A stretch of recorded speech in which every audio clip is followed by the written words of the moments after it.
안녕하세요. 한국에너지정보문화재단과 함께하는 에너지 지식탐구, 기후위기 대응, 비용이 아니라 투자, MC 손민아입니다. 여러분들은 환경을 지키는 것과 경제 성장 중에 무엇이 더 중요하다고 생각하시나요? 기업이 성장하기 위해서는 개발이 필요하고 환경을 위해서는 보존이 필요하다 보니 세계 곳곳에서 개발이냐 보존이냐 이러한 문제로 찬반 논쟁이 벌어지고 있습니다. 그런데 개발과 보존은 정말 양립할 수 없을까요? 지금부터 살펴보도록 하겠습니다. 환경 대 경제 성장, 끝나지 않는 논쟁.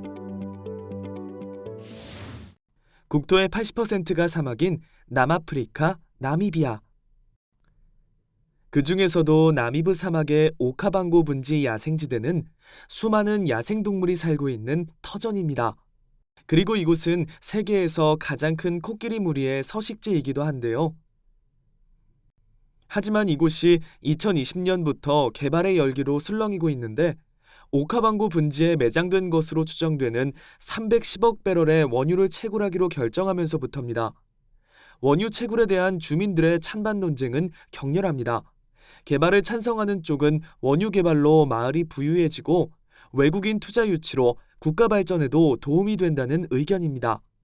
반대 입장은 개발 예정 지역이 코끼리 이동 경로와 주민들의 생활 지역에 포함되어 있어 개발로 인한 수질 오염과 대기 오염이 야생동물 생태계와 주민들의 생계에 큰 위협이 될 것이라 우려하고 있습니다. 북극해에 인접한 가장 큰 섬인 그린란드에서도 자원 개발과 환경 보전에 대한 찬반 이슈가 있었습니다. 그린란드 남부 지역에는 1,000만 톤이 넘는 광물이 매장되어 있기 때문인데요. 이곳에는 가전제품이나 군사장비 제조에 쓰이는 희귀 원소인 각종 희토류가 매장되어 있어 지하 자원 개발에 대한 논쟁이 뜨겁습니다. 광산 개발에 찬성하는 이들은 자원 개발로 막대한 수익은 물론 일자리 창출과 경기 부양을 가져올 것을 기대하고 있습니다. 반대 입장은 희토류 채굴 과정에서 우라늄이 침출되어 방사능에 중독될 수 있고 독성 폐기물로 인한 환경 위험을 우려하고 있습니다. 현재 그린란드는 2020년 치러진 총선에서 개발에 반대하는 쪽이 선출되어 일단 자원 개발에는 제동이 걸린 상태이긴 합니다. 지금도 세계 곳곳에서는 환경 보존과 개발에 대한 끊임없는 논쟁과 고민이 계속되고 있습니다. 경제, 산업에 막대한 이익을 주는 개발과 천혜의 자연 환경, 이 둘 중 우리는 어떤 선택을 할 수 있을까요? 이처럼 경제 성장과 환경 보전은 서로 상충하는 관계에 있다는 것이 보편적인 인식입니다. 경제 성장을 추구하면 환경 오염 물질이 많이 배출되고 환경 보전을 강하게 추진하면 경제 성장이 위축된다는 생각이죠. 이제까지 경제가 발전하면서 자원과 에너지 소비는 점점 늘어났고 산업화에 따라 공장 연기와 자동차 매연 등 이산화탄소 배출은 증가했습니다. 특히 경제의 논리를 따르는 산업 부문은 가정이나 공공 분야보다 에너지 소비가 절대적으로 많습니다. 과거 산업 부문의 경제 성장은 주로 대량 생산을 통해 단가를 낮춰 많이 파는 방식으로 수익성을 확보하였습니다. 에너지와 자원을 적게 쓰려면 생산량을 줄여야 하는데 이것은 개별 단가를 올리게 되어 수익이 감소하는 구조로 여겨졌습니다. 환경오염은 산업 성장을 위해 어느 정도 감당해야만 하는 대가라 여겨졌고 친환경 조치를 취하는 것은 추가적인 인력을 투입해야만 하는 비용을 증가시키는 요인으로 여겨졌습니다. 하지만 최근에는 기후위기가 중요한 의제로 부상함에 따라 환경과 경제를 함께 고민하는 노력이 계속되고 있습니다. 개발과 보존, 상반되는 주장들이 공통적으로 수렴되는 지점에 있는 대안이 바로 지속 가능한 발전이라는 것인데요. 개발과 환경보호라는 양립하기 어려운 목표를 동시에 추구하기 위해 경제개발은 지속적으로 추진해 나가되 환경이 감내할 수 있는 범위 안에서 추진하자는 개념입니다. 정말 환경을 희생하지 않는 성장이 가능할까요? 자연환경은 기본적으로 자정 능력이 있습니다. 일정 한계에 다다를 때까지 어느 정도의 오염에는 자연 스스로의 치유 능력을 가지고 있습니다. 지속 가능한 발전은 자연이 용인하는 범위 안에서 경제 개발을 이루는 것이 핵심입니다. 개발과 보존의 양립에 관한 연구도 진행되었습니다. 인류의 풍요로운 삶이 항상 환경에 악영향을 미치는 것만은 아니라는 주장도 있습니다.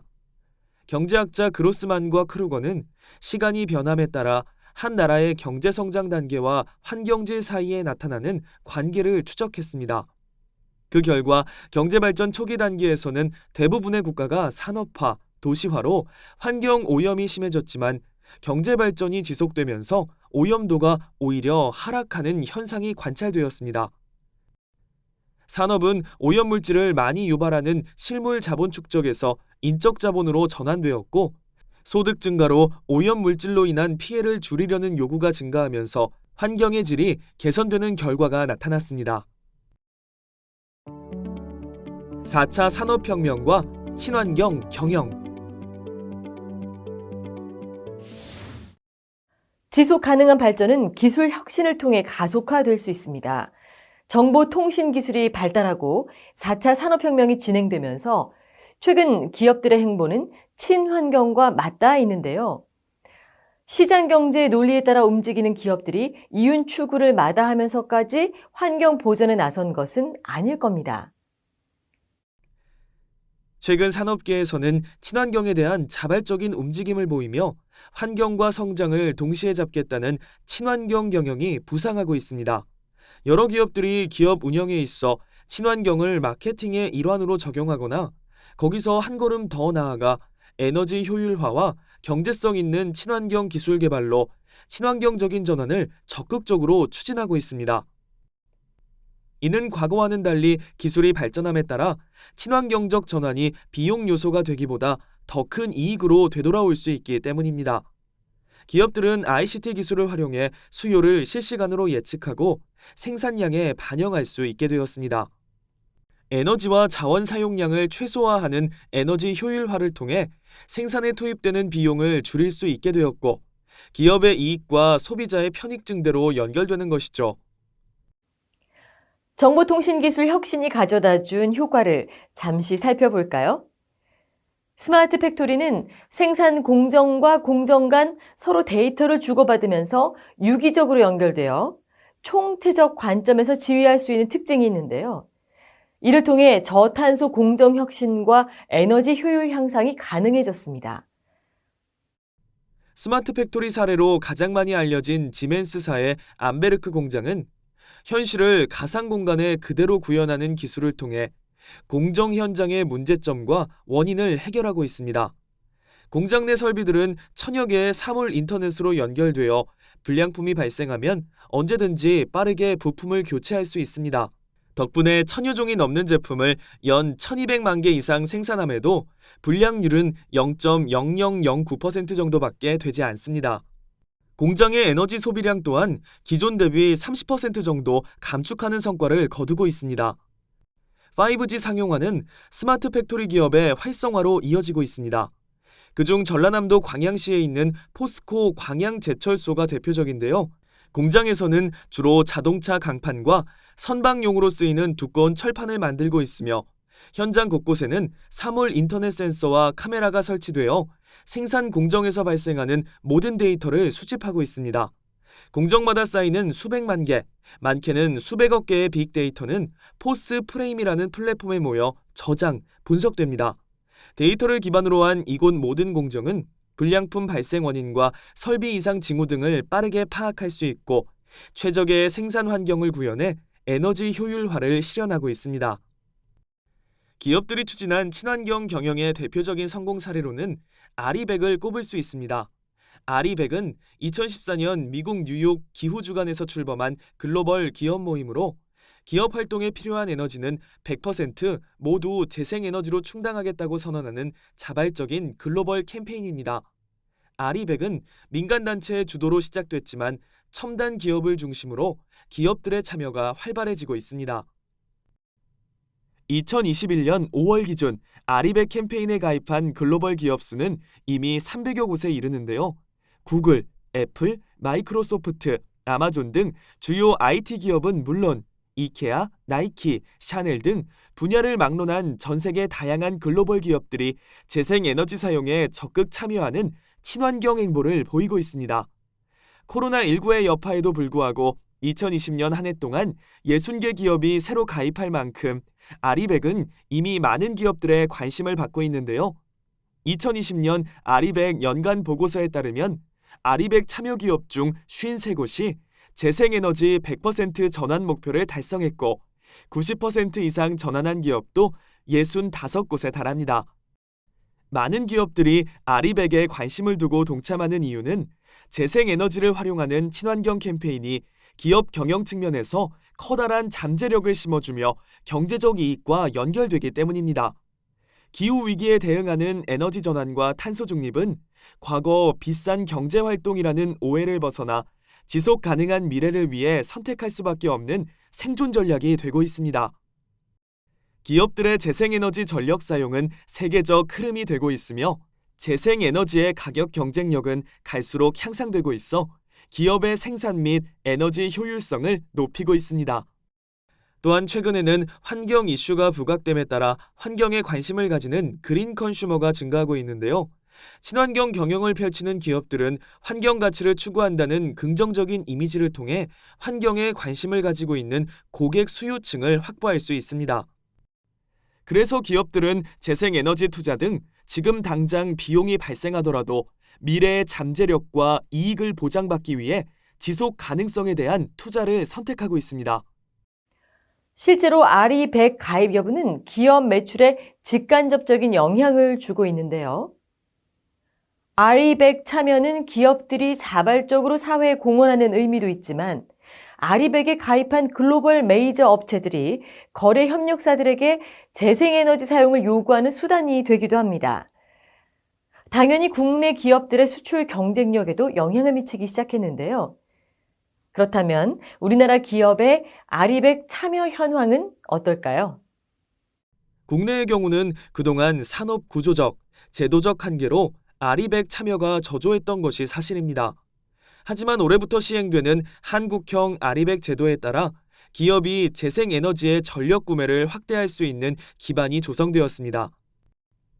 한국에서는 2020년 12월 처음으로 SK그룹 계열 8개사가 아리백을 달성하기로 발표하고 6개사가 정식 회원사로 등재됐습니다.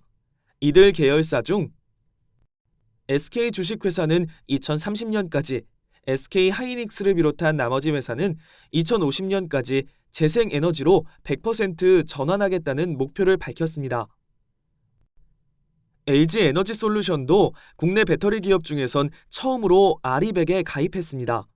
2030년까지 글로벌 전 사업장의 사용 에너지를 100% 신재생 에너지로 전환하기로 계획하고 있습니다. 우리나라 기업들도 글로벌 시장과 사회로부터 친환경 실천 기업이라는 이미지와 신뢰를 확보하기 위해 에너지 전환이라는 친환경 움직임을 이어가고 있습니다. 기후 위기를 기회로 만든 기업들의 다양한 친환경 경영 사례. 스타벅스는 꽤 오래전부터 다양한 친환경 마케팅을 시도하며 환경을 생각하는 기업 이미지 구축에 노력하고 있는 기업인데요. 일찌감치 1995년부터 소비자들에게 커피 찌꺼기를 퇴비로 활용하도록 무상 제공하거나 매장 내 분리수거 장비를 설치해 소비자들에게 사용을 권장해왔습니다. 2018년에는 플라스틱 빨대 대신 종이 빨대를 가장 먼저 도입하여 다른 커피 전문 프랜차이즈들도 종이 빨대로 변화하는 긍정적인 움직임을 이끈 선례를 남기기도 했는데요. 최근에는 2025년까지 일회용 컵 제로화에 도전한다고 선언하면서 다시금 주목을 받고 있습니다.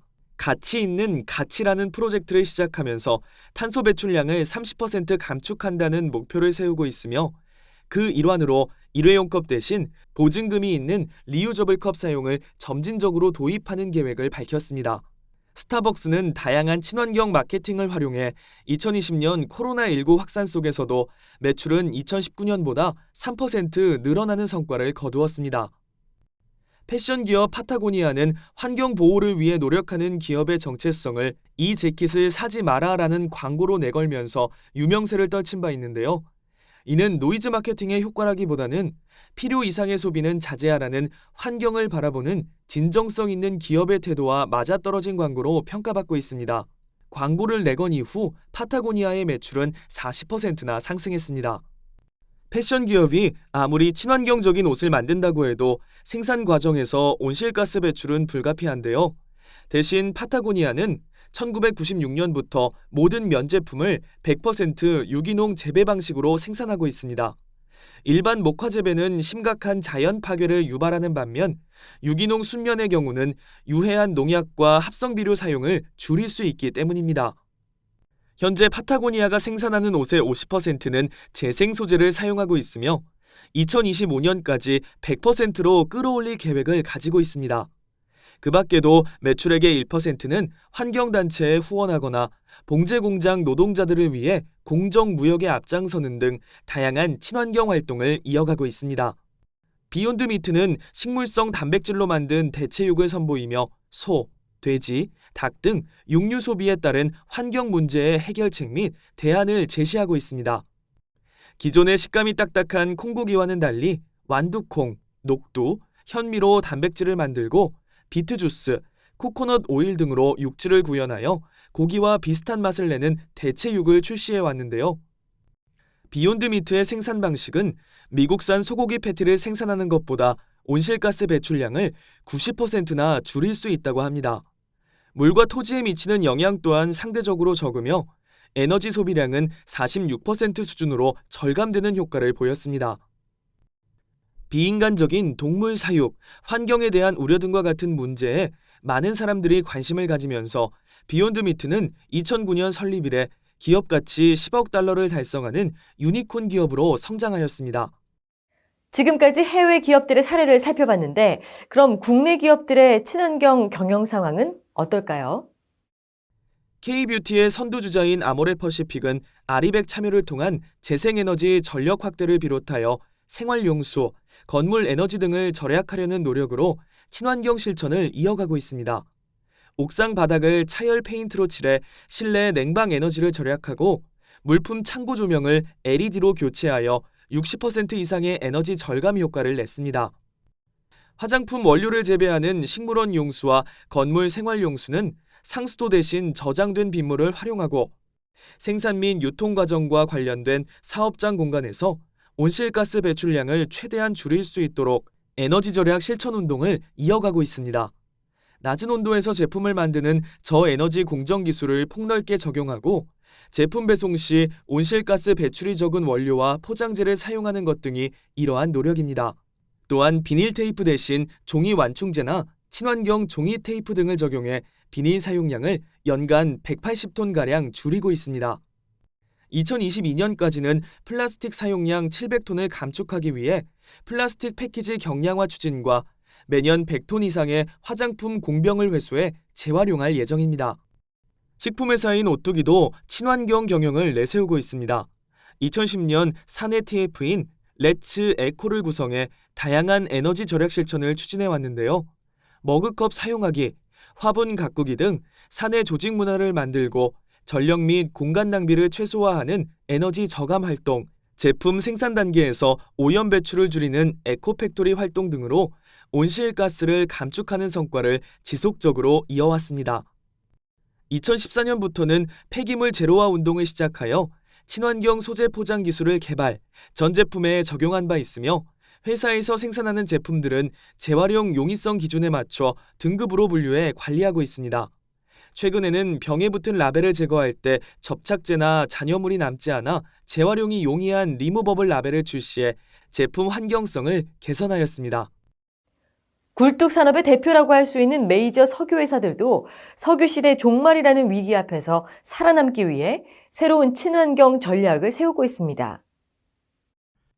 영국 석유 기업 브리티시 페트롤리엄은 탈석유에 박차를 가하며 2030년까지 석유가스 생산을 40% 감축하고 신재생 에너지 사업 투자를 확대해 종합 에너지 회사로 거듭난다는 계획을 밝혔습니다.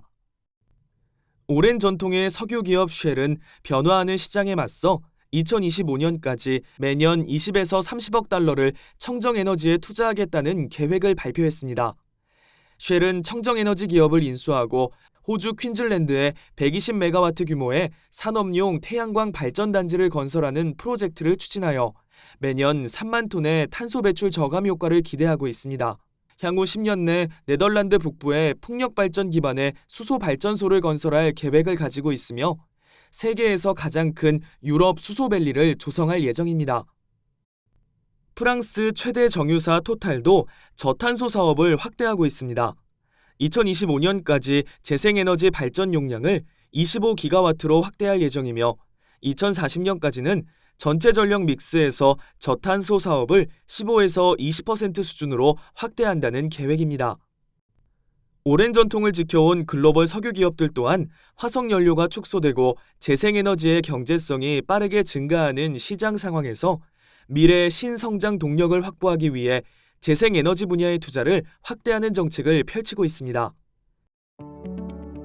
새롭게 떠오르는 경영 원칙 ESG.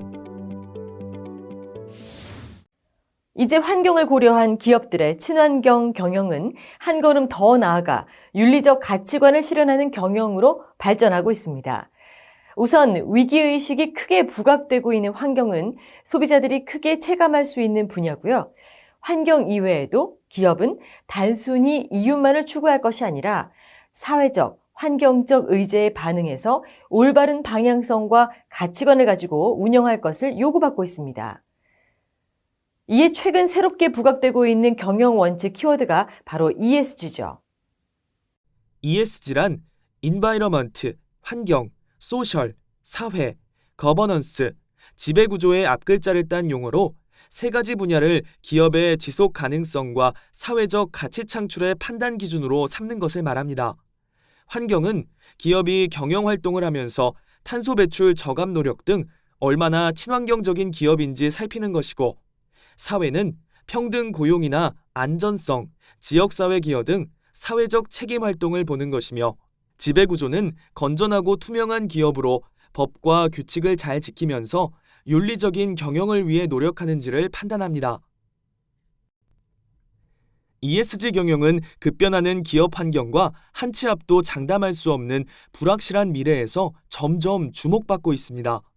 ESG 경영이 힘을 얻고 있는 이유는 환경, 사회, 지배구조라는 기준이 기업의 지속 가능성에 영향을 주는 핵심 가치로 여겨지기 때문입니다. 과거에는 기업의 존재 가치를 이윤 창출에만 두어 돈을 많이 버는지가 중요한 평가 기준이 되었지만, 최근에는 심각해지는 기후변화가 새로운 투자 리스크로 인식되면서 환경적, 사회적 이슈가 경영의 중요 변수로 떠올랐습니다.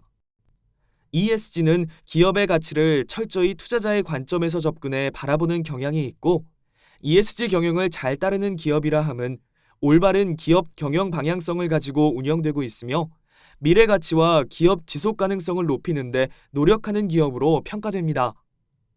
친환경을 넘어선 윤리 경영이 주목받으면서 ESG에 투자하는 글로벌 자산 규모도 갈수록 증가하고 있습니다. 글로벌 자산 운용사들은 최근 투자 결정 과정에서 ESG를 가장 중요한 데이터로 활용하고 있습니다. 국내 금융사들 역시 기업들의 ESG 경영 방침을 고려해 기업의 투자 및 대출 규모를 결정하고 있습니다. 기업 입장에서도 ESG는 기업 경쟁력을 끌어올리는 경영 방식이 되고 있습니다. 당장은 영업이익이 낮아질 수 있어도 장기적으로는 기업의 재무 상태가 탄탄해지고 지속 가능성이 높아진다는 것입니다. ESG 경영 기업은 자본력이 우량한 투자자로부터 안정적으로 자금을 조달할 수 있으며 기업 평판이 개선되는 등 장기적으로 폭넓은 사업적 이점을 얻을 수 있습니다. 기업 경영의 트렌드는 이제 친환경에서 더 나아가 윤리적, 사회적 책임을 다하는 가치로 확장되고 있습니다.